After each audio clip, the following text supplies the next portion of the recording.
Pagkalipas ng 1 taon at 4 na buwan, sa wakas ay muling nadiskubre ni Senko ang kuryente at gumawa ng unang malaking hakbang upang buhayin ang sibilisasyon. Ipinagmamalaki ni Senko ang kanyang sarili. Inamin ni Senko na maganda ang kanyang simula at ngumiti pa siya. Ipinagmamalaki ng Chrome ang kanyang sarili habang binabanggit ni Jen si Tsukasa sa kanyang sarili. Kabilang si Jen sa mga unang taong binuhay ni Tsukasa.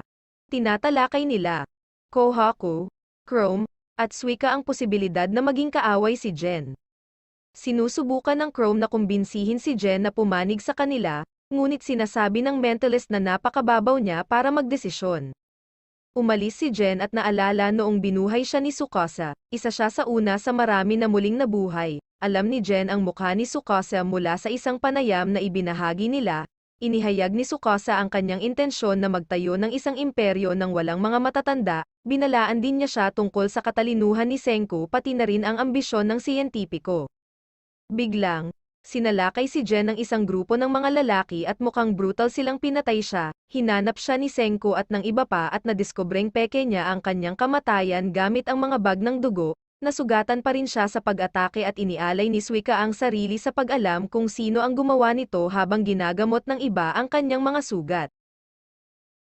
Si Magma at ang kanyang mga grupo ang mga salarin at ang mga malupit na planong sumunod kay Kohaku. Ipinaliwanag ni Kohaku kay Senko na sinubukan ni Magma na manalo sa engranding laban ng Nayon upang pakasalan ang kanyang kapatid. Galit na galit sa kanyang kasuklam-suklam na saloobin, nanalo si Kohaku sa laban para lamang pigilan siya. Isa lang iyon sa mga dahilan kung bakit siya itinakwil ng kanyang ama.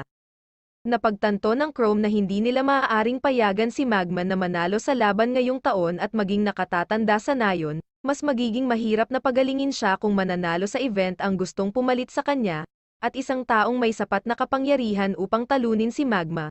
Nagpasya siyang sanayin sina Kinro at Ginro at pumayag silang tumulong sa pagliligtas sa buhay ni Ruri. Ang pangako ng Chrome na pagalingin si Ruri, mukhang naabala si Chrome sa una at inamin ni Kohaku na mas gusto niyang sanayin siya kaysa sinuman. Gayunpaman, sina Kinro at Ginro ay nagtataglay ng mas mahusay na mga pisikal na kakayahan at tinutukso siya ni Senko sa kanyang nararamdaman para sa babae. Naalala ni Chrome ang pagkabata nila ni Rui noong una itong nagkasakit at kung paano niya ipinangako na pagagalingin siya, inuuna ang kanyang buhay kaysa sa anumang bagay. Sinabi ni Chrome na ayos lang sa kanya dahil iimbento niya ang gamot sa lahat. Tinatawag pa niya ang kanyang sarili bilang isang sciencer, sa halip na isang mangkukulam. Kasama sa koponan ng Kingdom of Science sa Grand Bout sina Kohaku, Kinro, at Ginro, plano nilang gawin ang lahat para talunin si Magma. Si Jen ay magtatagal bago makabawi at naniniwala si Senko na kaunting panahon na lang bago dumating si Tsukasa upang patayin siya. Nang gabing iyon, nagbahagi sina Senko at Jen sa isang napakatahimik na pag-uusap. Kinaumagahan, nawala si Jen at nagmamadaling bumalik sa Tsukasa. Maaari ka bang gumawa ng isang bote ng cola? Si Chrome at Kohaku ay natakot at naniniwala na kailangan nila siyang habulin o kung hindi ay sasabihin niya kay Tsukasa ang lahat. Sa kabila ng kanyang mga pinsala, si Jen ay nagmamadali sa mga kagubatan at bumalik sa kuweba ng mga himala, kung saan itinayo ni Tsukasa ang kanyang imperyo. Gayunpaman, naniniwala si Senko na interesado si Jen sa agham at nagpasya na siya mula nang gumawa sila ng liwanag. Kagabi, tinanong ni Jen si Senko kung posible bang gumawa ng cola soda sa mundong ito ng bato. Ipinangako ni Senko kay Jen na makakagawa siya ng isang bote ng cola, kahit na walang ibang makakagawa.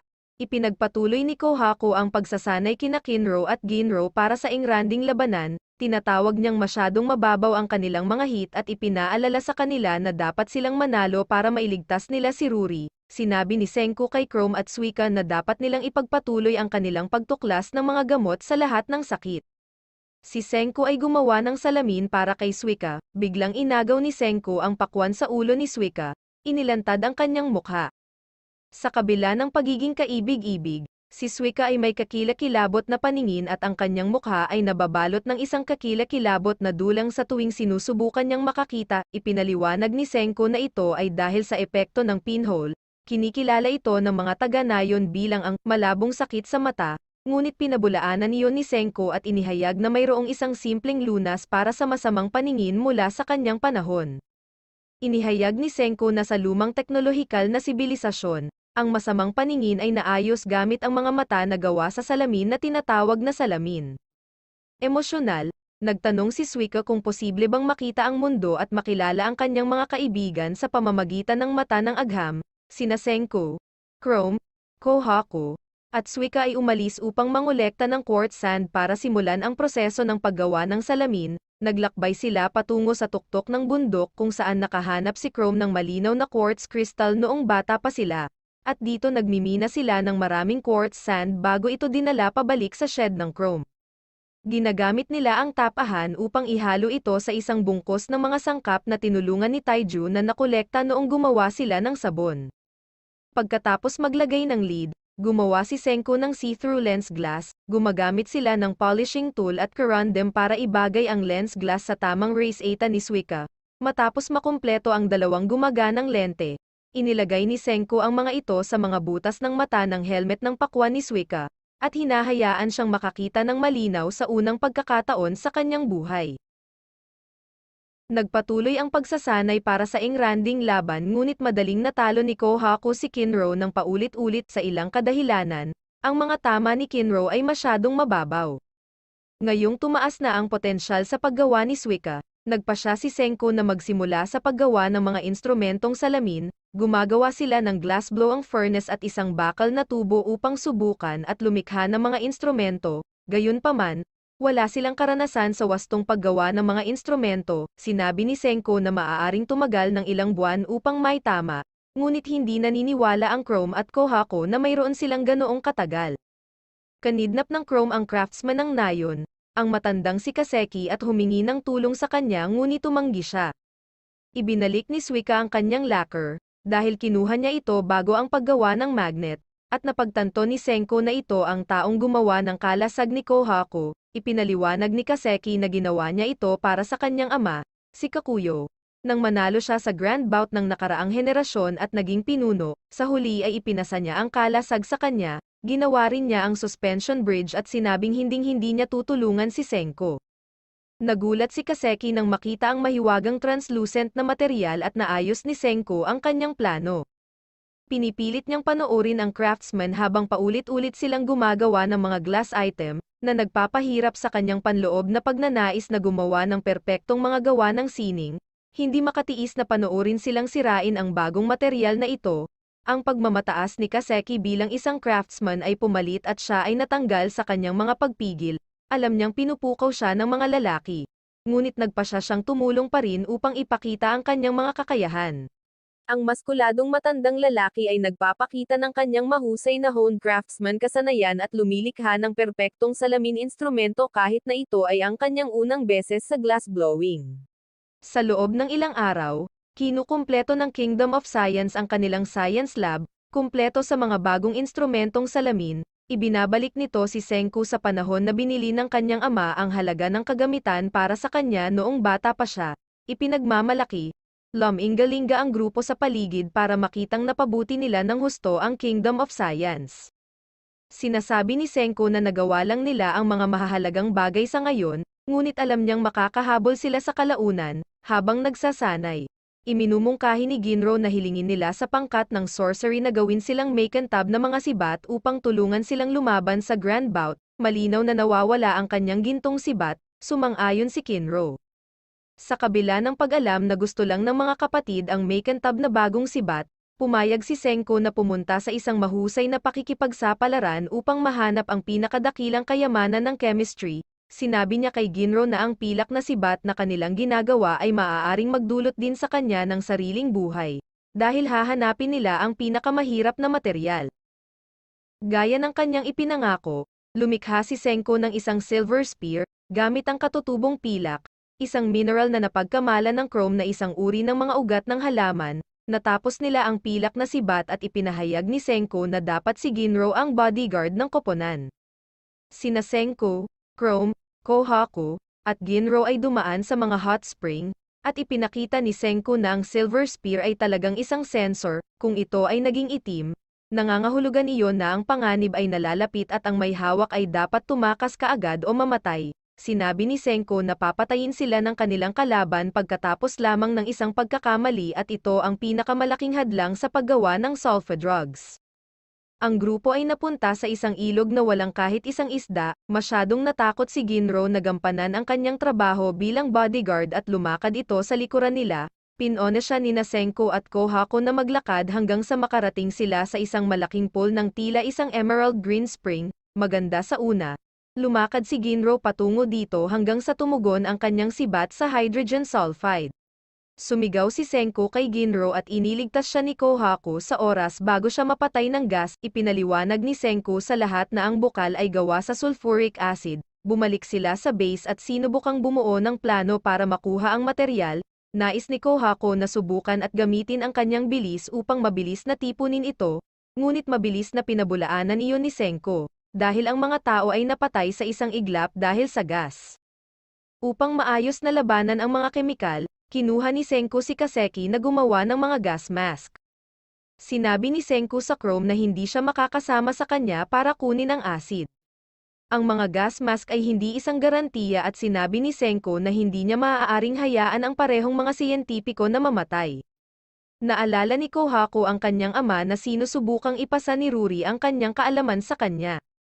Pinlano ni Kakuyo na gawing kahalili niya si Kohako ngunit tumanggi siyang tanggapin ang isang plano. Bilang tugon, nagpasya siyang maging hindi karapat-dapat na maging isang pari, na determinadong magalit ang kanilang ama. Tinanggihan ni Chrome ang kanyang alok, pinalaki ang kanilang mga personalidad ay masyadong naiiba, at tinawag siyang isang bakulaw. Siya ay agad na pinarusahan, ngunit siya ay gumanti na nagsasabi na pinatunayan lamang niya ang kanyang punto.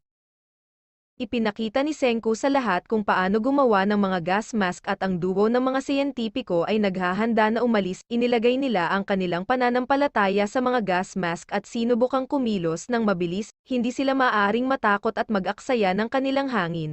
Ngunit kahit si Senko ay bahagyang kinakabahan. Hinikayat ni Kaseki si Ginro na harapin ang kanyang mga takot at yakapin ang mga ito dahil iyon ang nagpapanatili sa buhay ng mga tao. Ibinigay ng matandang lalaki kay Ginro ang huling gas mask at na-inspire siyang tumulong na iligtas si Ruri sa kabila ng kanyang takot. Ang mga siyentipiko at ang kanilang bodyguard ay nakakuha ng sulfuric acid. Samantala, muntik nang mangyari ang sakuna nang masira ang air hose ni Senko dahil sa ilang patak ng acid na tumalsik. Habang nangyayari ito, ang exaltated na Chrome ay tumapak sa isang mahinang lugar sa pampang ng lawa. Ito ay gumuho, na naghatid sa Chrome sa isang nakamamatay na plunge. Dumating si Ginro sa perpektong sandali upang iligtas ang Chrome mula sa tiyak na kamatayan. Humawak si Chrome sa sibat ni Ginro, ngunit natatakot pa rin siyang kontrolin ang kanyang paghinga at hindi niya maibalik si Chrome sa kaligtasan. Magkasama, ang trio ay namamahala upang makakuha ng sulfuric acid. Matagumpay na bumalik sina Senko, Chrome, at Ginro na may sulfuric acid na sa wakas ay nakuha. Nagtanong si Kohako kung maaari na nilang gawin ang gamot sa lahat. Sinabi ng Chrome na masyadong mahaba ang roadmap ngunit kinumpirma ni Senko na nakuha na nila ang lahat ng kinakailangang materyales. Kinuha niya ang kanilang mga bobas agin at inamin na siya ay nasa sabik na simulan ang pagluluto ng kemikal sa buong araw. Una, pinainit nila ang sulfuric acid at nagdaragdag ng kaunting asin bago gumamit ng water dripping machine upang lumikha ng hydrochloric acid. Nagdagdag si Senko ng mga sinter mula sa mga bukal dito at lumilikha ng chlorosulfuric acid. Pagkatapos ay pinaghihiwalay niya ang tubig alat gamit ang kuryente upang makagawa ng sodium hydroxide. Sa bawat acid na nalilikha niya, si Senko ay buong pananakot na nagpapaliwanag sa mga panganib at nakakatakot sa batang si Suika. Nalilito at galit. Tinanong ni Kohako kung pinaplano nila na pilitin si Ruri na uminom ng mga mapanganib na kemikal. Pinakalma siya ni Senko at ipinaliwanag na kailangan pa rin nila ng alak upang makumpleto ang pinakapanglunas sa lahat. Sulfa na gamot. Inihayag ni Kaseki na ang mananalo sa Grand Bout bukas ay makakatanggap ng maraming alak. Sa loob ng nayon, pinag-usapan ni Ruri at ng kanyang ama ang mga paghahanda para sa ingranding labanan. Pinapayagan nila si Kohako na makipagkompetensya ngunit nalaman din na gusto rin ni Senko na makapasok. Kinabukasan, halos kalahating taon na mula nang dumating si Senko at sa wakas ay humakbang na siya papasok sa nayon. Narinig ni Ruri ang pangalan ni Senko at hinarap siya. Sinubukan niyang tanungin ang kanyang apelyido ngunit nag-collapse siya bago siya magkaroon ng pagkakataon. Kinro vs. Magma. Nang magsisimula na ang Grand Bout, tumawid sa tulay ang isa sa mga goons ni Magma na nagngangalang Mantle at sinabing nalulunod si Suka. Si Chrome at Senko ay hindi naniniwala sa tanga ngunit tumakbo pa rin si Kohako upang iligtas ang kanyang kaibigan. Magsisimula ang unang laban at dapat bumalik si Kohako bago ang ikatlong round o kung hindi ay madi-disqualify siya. Sa kabila ng lahat ng kaguluhan, tumanggi si Kinro na umatras kay Magma. Salamat sa lahat ng pagsasanay ni Kohako. Ang Kinro ay pantay na naitugma kay Magma sa isang laban, samantala, si Suika ay nakatali sa isang puno ngunit siya ay nakalaya at bumalik sa iba, napatunayang seryoso si Kinro kay Magma. Gayunpaman, nagiging problema ang kanyang malabong paningin, bumalik si Suika at napansin niyang may sakit si Kinro sa kanyang mga mata. Nadaig ni Magma si Kinro at pinatumba siya, inilunsad ni Suika ang kanyang balat ng pakwan at ibinigay ito kay Kinro, gamit ang mga mata ng agham, nagawang iwasan ni Kinro ang mga suntok ni Magma at hinarangan pa ang kanyang mga pag-atake, madali niyang hinampas at ibinunyag na kung niyakap niya ang agham, matagal na niyang nalampasan si Magma. Tinalo ni Kinro si Magma, dahilan upang matiyak ng grupo ang kanilang tagumpay. Ipinaliwanag ni Magma na hindi na siya makakalaban, ngunit iniisip kung ang maskara ni Suika ay itinuturing na panghihimasok at kung hindi, tinatanggap niya ang kanyang pagkatalo. Bumaling si Kinro kay Jasper, at sinabing pinili niyang isuot ito kahit na hindi ito labag sa mga panuntunan, sinabi ni Jasper dahil hindi ito ginamit bilang sandata. Ngunit pananamit lamang, hindi ito lumalabag sa mga patakaran, gayunpaman sa sandaling iyon, bumangon si Magma at inatake si Kinro mula sa likuran, pinatumba siya at sinira ang maskara. Self-image ni Ginro sa kanyang pagkapanalo magsisimula na ang ikalawang round ng Chrome vs Mantle. Nang malaman na hinanap siya ni Kohako, gusto ni Suika na hanapin siya, ngunit kung wala ang mga mata niya sa agham siya ay maliligaw. Ang pag-aaway ni Chrome at Mantle ay nagdudulot sa mga manonood na parang nanonood sila ng mga bata na naglalaban. Nakita ni Magma si Kohako na bumalik mula sa malayo at inutusan si Mantle na matalo kaagad at inamin ni Mantle ang pagkatalo. Sa ikatlong round, medyo huli ang pagbabalik ni Kohako at inihayag si Senko bilang panalo. Sa pagbabalik ni Kohako, niyakap niya si Suika. Natutuwa na nagsinungaling si Mantle. Sa kanyang pakikipaglaban kay Argo, ang kanyang imahe sa sarili ay isang taong napakalakas, na nagbibigay sa kanya ng tiwala sa sarili at kahit na medyo natalo siya ni Argo, pero sa huli ay nanalo pa rin siya. Magsisimula ang semi-final sa pagitan ng Chrome at Magma, ngunit sa isang suntok lang, bagsak na si Chrome. Patuloy siyang pinaglaruan at binugbog ni Magma habang siya ay nasa lupa, na nagbabalak na huminto lamang pagkatapos magmakaawa si Ruri. Determinado na iligtas si Ruri, nakita ni Chrome ang sirang maskara ni Suka at kinuha ito at itinuro kay Magma. Huminto sandali si Magma, ngunit sinabing hindi siya natatakot dito. Napagtanto ni Senko na nilalayo ng Chrome na gamitin ang lens para mag-apoy sa mga damit ni Magma, ngunit siguradong hindi ito mangyayari dahil sa hindi malukong ang lens. Nang makitang sigurado si Chrome sa kanyang sarili, napagtanto ni Senko na literal niyang ginawang malukong ang lens gamit ang kanyang pawis at luha. Tinalo ng Chrome si Magma, lumalabas si Jen Asagiri na ikinagulat ng lahat, na iniisip kung gaano karaming segundo ang kailangan ng Chrome upang simulan ang sunog. Pagkatapos ng isang komplikadong pagkalkula, inihayag ni Senko ang 60 segundo nito. Pagkatapos ay nagpasya si Jen na gumawa ng isang palabas at tinawagan si Magma, nagpasalamat sa kanya sa pagpatay sa kanya noong isang araw. Magma at si Mantle ay nagulat na siya ay buhay at Jen ay gumawa ng ilang mga kilos na nagsasabi na siya ay naglalagay ng sumpa sa kanya at kung siya ay gumagalaw, ang kanyang puso ay sasabog. Nagreklamo si Magma na ito ay panlabas na panghihimasok, gayunpaman, sinabi ni Senko na maaaring ito ay isang pag-uyam at malaya siyang kumilos at tingnan kung siya ay sasabog. Sumali si Chrome sa pagkilos at ipinaliwanag na hindi rin siya makagalaw, habang sinabi ni Jen na maaari lang niyang hawakan ang sumpa sa loob ng 60 segundo. Nagawa ni Chrome na establish ang kanyang mga kamay at sinimulan ng apoy ang damit ni Magma, habang sinusubukan niyang patayin ang apoy, tinamaan siya ni Chrome at itinulak siya palabas ng ring at sa tubig, na nakuha ang tagumpay. Si Senko, Chrome at Ginro bilang mga natitirang mandirigma, ang Kingdom of Science ay nakakuha ng tagumpay. Sinabi ni Ginro kay Ruri na si Senko at siya ay mawawala sa kanilang laban at Chrome ang mananalo, gaya ng gusto niya. Gayunpaman, sa posisyon na iyon, sinabi ni Ruri na ikakasal siya sa nanalo, kahit sino pa siya. Hindi ito naiintindihan ni Ginro na parang wala siyang kagustuhan.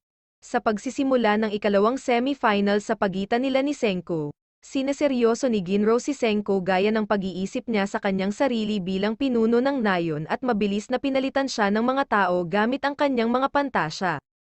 Inihagis ni Chrome kay Senko ang maskara ni Suika, nang makita iyon, nagpa siya si Ginro na kumilos ng mabilis bago siya gumamit ng ilang nakatutuwang pangkukulam.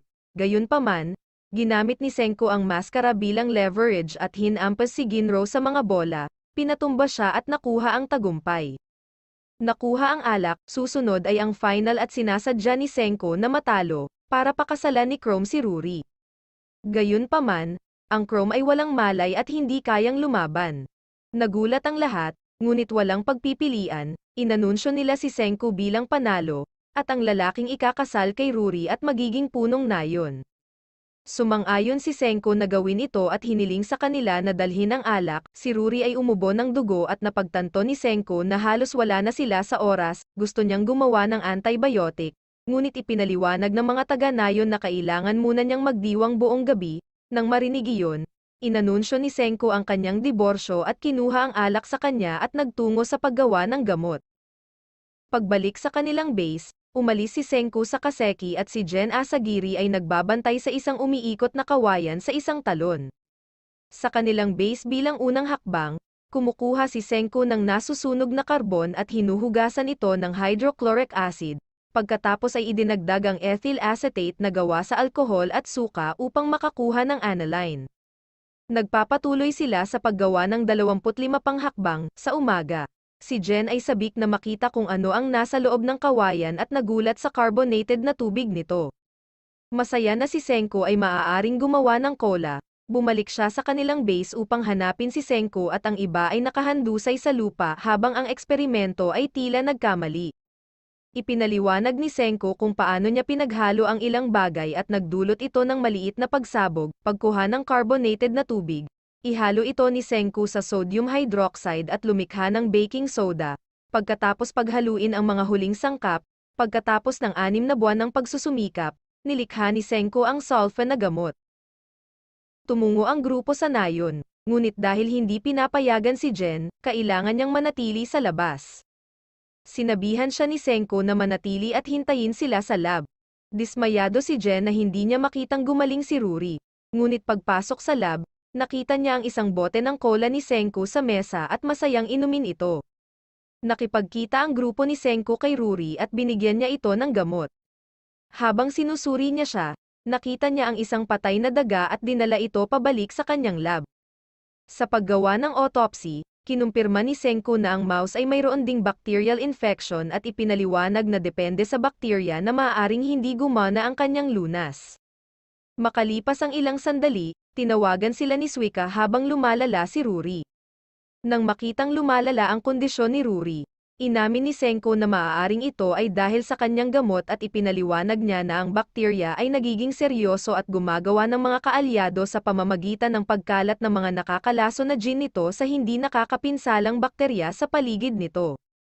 Iyon ang espesyal na hakbang ng Pneumococcus bacteria, na nagpapaunawa sa kanya na si Ruri ay may pneumonia, ngunit ang kanyang gamot ay ganap na sumisira sa Pneumococcus bacteria. Kung patuloy nilang ibibigay ang gamot, gagaling siya. Sa suporta ng lahat, tanggap si Kakuyo at ang iba pa. Di nagtagal, ganap na gumaling si Ruri. Inanunsyo ni Kakuyo si Senko bilang pinuno ng nayon ng Ishigami Village. Nagulat si Senko nang marinig ang pangalang Ishigami at sinabi ni Ruri sa kanya na alam niyang ang pangalan niya ay Senko Ishigami. Matapos ideklarang pinuno ng nayon ng Ishigami si Senko, natigilan siya nang malaman na ipinangalan sa kanya ang nayon. Sinusubukang malaman kung bakit. Nilapitan siya ni Ruri at inihayag ang dahilan kung bakit siya interesado sa kanya, habang sinasabi niya sa kanya ang lahat. Noong nakaraan, nagtataka ang isang 11 taong gulang na si Senko kung bakit sinusundan siya ng buwan kahit na napakalayo na. Nagbiro ang kanyang ama na si Byakuya na baka may crush ito sa kanya, na walang pakundangan na tinatanggol ni Senko. Pagkatapos ay ibinunyag ni Byakuya na ang distansya sa pagitan ng buwan at Earth ay gumaganap ng isang malaking kadahilanan, dahil ito ay malayo. Napag-alaman na sinubukan niyang maging isang astronaut, ito ay nag-udyok kay Senko na pumunta sa kalawakan para sa kanyang sarili. Pagkatapos ay nagsimula siyang gumawa ng mga rocket araw-araw sa tulong ni Taiju. Bumalik sa paaralan, sina Senko at Taiju ay nagnakaw ng isang modelo ng katawan ng tao at nag-eksperimento dito sa kanyang bahay. Sa lalong madaling panahon, gumawa sila ng suit na isusuot ni Byakuya bilang pagsasanay para sa kanyang pagsubok sa paglangoy. Nagsimulang lumangoy ng madali at mas mabilis, kaya tinutulungan siyang makapasa sa pagsusulit. Sa wakas ay naabot ang kanyang pangarap. Naghanda si Byakuya na pumunta sa International Space Station, ngunit bago sumakay sa rocket, kinuha niya ang mikropono mula sa isang reporter, at nag-broadcast ng mensahe kay Senko. Pinasasalamatan niya siya para sa kanyang pagsasanay at pagpupursige at nangako na magbabalik ng napakaraming regalo para sa kanya sa sandaling makabalik siya, kung saan palihim na tinatamaan ni Senko. Sa pamamagitan ng Russian rocket na Soyuz, pumunta si Byakuya sa istasyon ng kalawakan at namangha. Pagkapasok, nakita niya ang 3 crew members na nandoon. Ipinakilala ni Byakuya ang kanyang sarili, pati na rin ang pagpapakilala kay Shamil, ang Russian cosmonaut. Ngunit bago magpakilala ang 3, sila ay nag-ambala ng isang blonde na babae na nagsasabing gumastos siya ng milyon-milyon upang bumili ng upuan at ipinagmamalaki ang pagiging isang turista sa kalawakan at naniniwala na ang koponan ay walang paggalang sa kanya.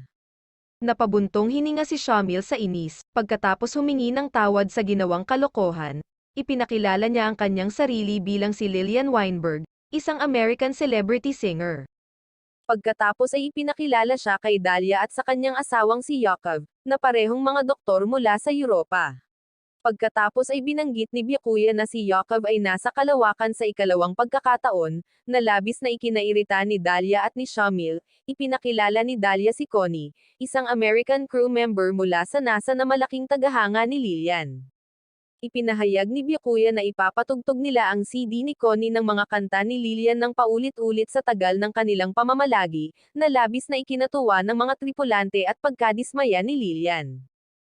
Matapos makita ang Earth na naging petrified, sina Senko at Byakuya ay nagsimulang mag-imbestiga kung ano ang eksaktong nangyari. Naisip ni Senko ang eksaktong oras kung kailan nangyari ang kababalaghan sa kabila ng pagiging bato, habang si Byakuya ay nagawang matukoy ang lokasyon kung saan nagmula ang petrification, South America. Nag-ayos siya at naghahanda na bumalik sa Earth, sa kabila ng mga protesta ng mga tripulante at sinuntok siya ni Shamil sa tiyan. 6 na oras pagkatapos ng petrification, ang mga solong tripulante ay dumaan sa karagatang Pasipiko, nawawala ng may malaking distansya mula sa kanilang target, at nakabaligtad, alam na malulunod sila sa loob ng ilang oras. Nagpasya si Byakuya na tulungan sila sa kabila ng mga protesta ni Yakov. Parehong siya at si Senko ay nagsimulang magbilang ng oras upang sukatin kung gaano katagal simula noong nagsimula ang petrification at para muling mabuhay ang huli sa tamang panahon. Samantala, sa karagatan, ang trio ay desperadong nagsimulang magpanik at subukang magtipid ng oxygen para mabuhay nang biglang kumanta si Lillian. Nagulat at nagalit sa biglaang reaksyon, nakita ni Shamil na nakarating si Byakuya sa Earth at iniligtas sila sa pamamagitan ng robot. Pumunta sila sa isang tila malayong isla kung saan naghihintay sa kanila sina Dalia at Yakov. Pagdating doon, nagpasya silang tumingin sa paligid para sa sinumang nakaligtas. Nang maglaon ng gabing iyon, nakita ni Byakuya ang Soyuz toolkit at nagpasyang magluto ng hapunan. Pagkalipas ng 3 taon, ipinagdiwang ni Connie at Shamil ang kanilang kasal, kasama si Byakuya na nagpa-party, kasama si Yakov sa mga inumin, at si Lillian ay kumakanta. Gayunpaman, sa gitna ng isang kanta, naalala niya ang kanyang traumatikong nakaraan at tumakbo palayo. Hinabol siya ni Byakuya, sa paghahanap sa kanya sa tabi ng baybayin. Natatakot siya na ang lahat ng musika ay maglaho lamang pagkatapos ng petrification. Tiniyak sa kanya ni Byakuya na hindi ito mangyayari, hanggat nariyan si Senko na buhay, na may tiwala sa sarili na sinasabing magtatagumpay siya sa buhay kahit hindi niya alam kung buhay pa ito. Pagkaraan ng ilang oras, si Connie ay may malubhang karamdaman at pumanaw sa pulmonya. Ang impeksyong ito ang halos kumitil sa buhay ni Rory libo-libong taon na ang lumipas. Lumipas ang isa pang mahabang panahon, at sina Byakuya at Lilian na lamang ang natitira. Sa pagkakaroon ng pag-ampon at pagpapalaki ng mga bata sa kanilang sarili, ang mag-asawa ay nasa dalampasigan, sinusubukang magsulat sa buhangin, ngunit nahihirapan si Byakuya sa pagsulat ng anumang mga kwento sa Ingles. Iminumungkahi ni Lilian na isulat niya ang mga ito sa wikang Hapon, at ang pagnanais niyang malaman ito ay nag-isip si Byakuya kung ano ang isusulat, nagpasya siyang magsulat ng 100 kwento tungkol sa lahat ng bagay sa Earth na mahahanap, at ang una ay ang hanapin si Senku sa Japan. Tinapos niya ang lahat ng ito, ngunit nakaranas ng isa pang trahedya nang mamatay si Lilian sa kanyang mga bisig pagkatapos niyang isulat ang mga ito. Dinadalaw ni Senku ang libingan ni Byakuya, pagkalipas ng 3,700 taon, muling nabuhay si Senku. Pagkatapos ng lahat ng pinagdaanan niya sa mga nakaraang taon, mula sa muling pagbuhay sa Taiju at Yuzuriha, mula sa pagtakas kay Tsukasa, sa kanyang ambisyosong plano sa Agham, at kamakailan, sa kanyang inductment bilang pinuno ng Nayon, marami siyang dapat tanggapin. Dinala siya ni Ruri sa kagubatan upang pribadong ibahagi ang huling mensahe ni Byakuya, iniwan ang party at ang gang. Ipinahiwatig ni Senku na nagkaroon ng interes si Chrome sa mga kwento ng kanyang yumaong ama dahil sa kanyang sariling mga eksperimento sa Agham at tinulungan siya ng matanda sa ilang bahagi, sa kabila ng pagpapatalsik sa kanilang dalawa ng Nayon. Always do it on my own, so I gotta get through it. And the only thing I know is to love what I'm doing. Never give up, never slow, till I finally prove it. Never listen to the no's, I just wanna keep moving. Keep my head up when I act, head up, that's a fact. Never looking back, I'ma keep myself